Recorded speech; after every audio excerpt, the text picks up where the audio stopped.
Life begins with zygote, and zygote divides by a process known as cleavage. The cleavage is a series of rapid successive mitotic cell divisions of zygote which will ultimately lead to formation of a multicellular structure called blastula, and each division will produce progressively smaller size of these cells we call blastomeres. We will see what are the fundamental characteristics of this process cleavage and how is cleavage different from a normal mitotic division. Let's come to characteristics of cleavage. We are starting with it is a rapid cell division, means there will be no growth phase. Growth phase will be absent. G1, G2 phases of cell cycle will be absent or very much reduced. Okay, for the sake of this video, we are considering that G1 and G2 will be absent. Only M and S phase are present in cell cycle in case of cleavage. Whereas in case of mitosis, all the four phases G1, S, G2 and M will be there. There will be reduction in cell size, means volume of cytoplasm will decrease, and with each division total embryonic volume remains the same.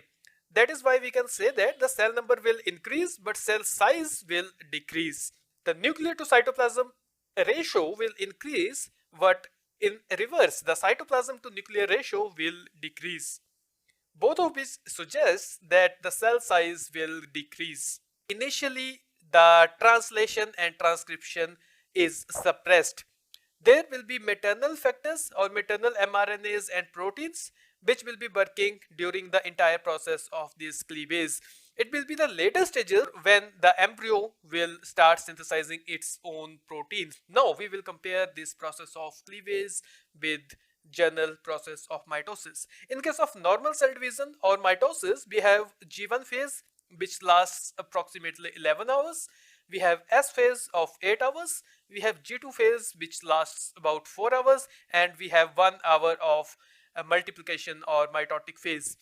But in case of cleavage, the G1 and G2 phases are very much reduced or entirely absent. So we got S phase which lasts about 8 to 12 hours in case of early cleavage. In case of later cleavages, it is even shorter.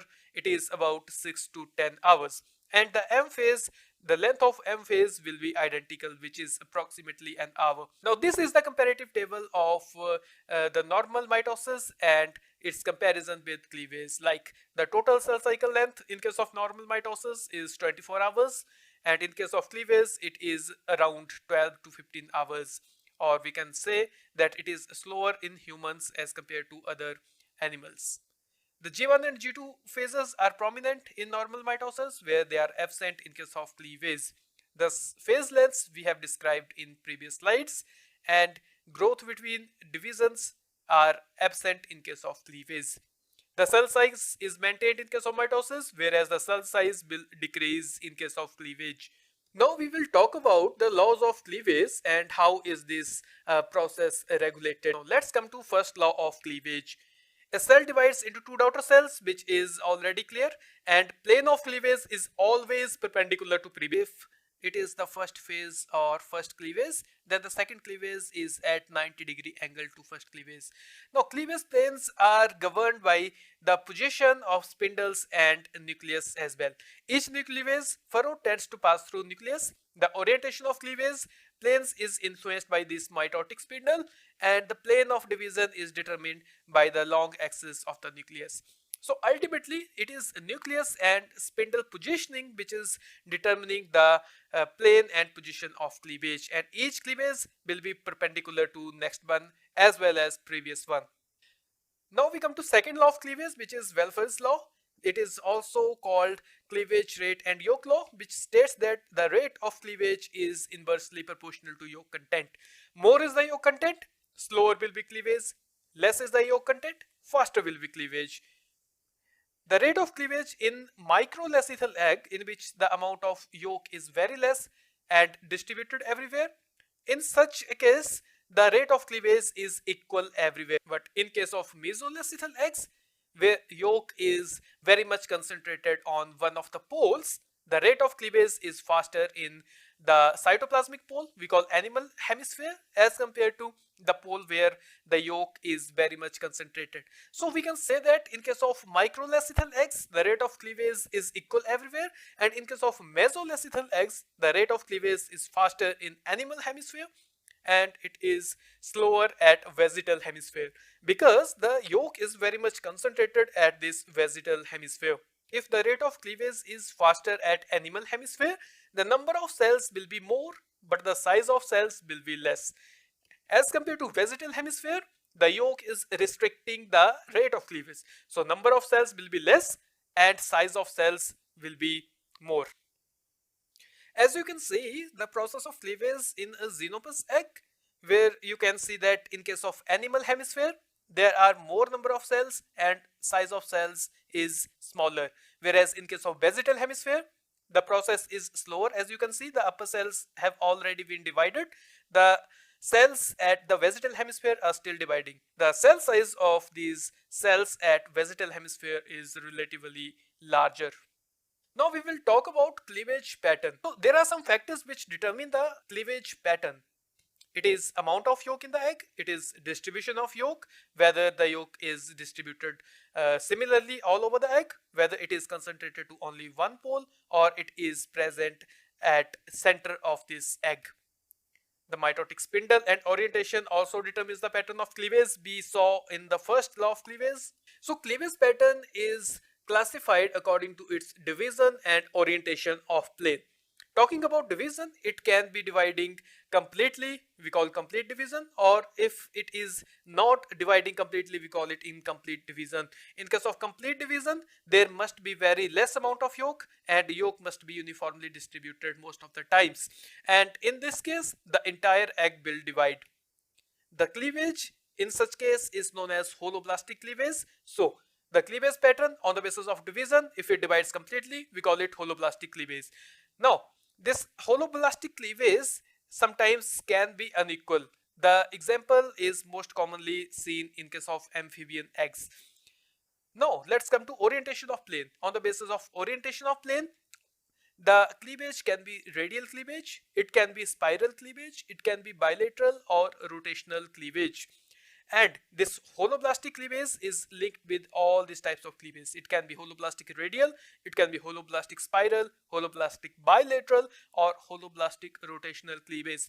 Talking about examples, in case of radials, we have example of echinoderms and amphibia. Spiral, we have annelids and mollusks. In case of bilateral, we have tunicates and amphioxus. In case of rotational, we have mammals. Let's come to incomplete division. In case of incomplete division, there will be moderate to high amount of yolk and only a part of egg divides, because as we saw in second law of cleavage, yolk will hinder the process of division. So in case of incomplete division, we call it meroblastic cleavage. And when cleavage is restricted to small disc of cytoplasm, only at animal pole, it is known as discoidal cleavage. This type of cleavage is common in case of birds, in case of reptiles, some fishes and monotreme mammals. And there might be a case in which nuclei divide within yolky cytoplasm and it migrate to the periphery, which is commonly seen in case of insects. Such a cleavage, we call it superficial cleavage. Now this is the comparative overview with examples as well, that which cleavage is holoblastic, which cleavage is meroblastic. You can go on your own with this table. Now this diagram shows the cleavage patterns like holoblastic complete cleavage. In case of isolacithal eggs, the pattern is like this. I will explain each of these divisions as we move further. There is spiral cleavage, there is bilateral, there is rotational, which is seen in mammals, there is mesolacithal eggs. We have meroblastic patterns. We will define all of these in upcoming slides. Now let's come to pattern of division. We will talk about two main patterns of division and we will also talk about some of the modifications of these patterns. First is meridional cleavage. In case of meridional cleavage, the plane passes through animal vegetal axis. It is also known as top to bottom cleavage and it divides the egg into two parallel halves. The resultant cells will lie parallelly side by side. It is most commonly seen in case of echinoderms. In case of equatorial cleavage, the plane is perpendicular to animal vegetal axis and it cuts across the middle of embryo, separating both animal and vegetal hemispheres. The resultant cells will lie one over other. and often follows meridional cleavage. In case of radial cleavage, which is seen in amphibians, echinoderms, and amphioxus, first division is meridional. We get two cells, and in second division, both of the cells are dividing meridionally, which means both of cells will be seen lying side by side.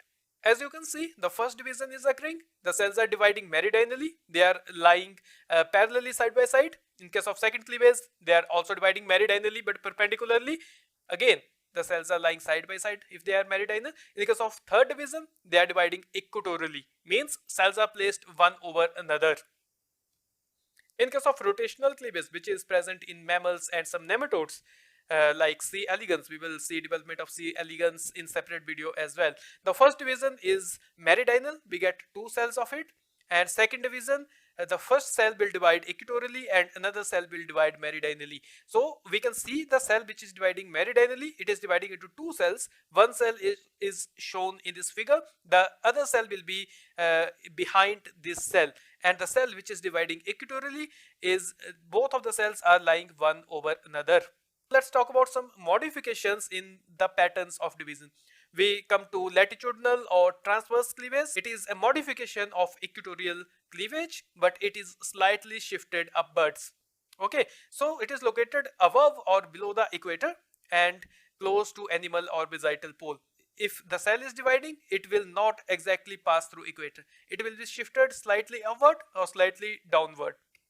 In case of vertical cleavage, the plane is parallel to animal vegetal axis but does not necessarily pass through both of the poles. In case of oblique cleavage, plane is at angle to both meridional as well as equatorial axis. It is most commonly seen in case of spiral cleavage pattern in annelids and mollusks.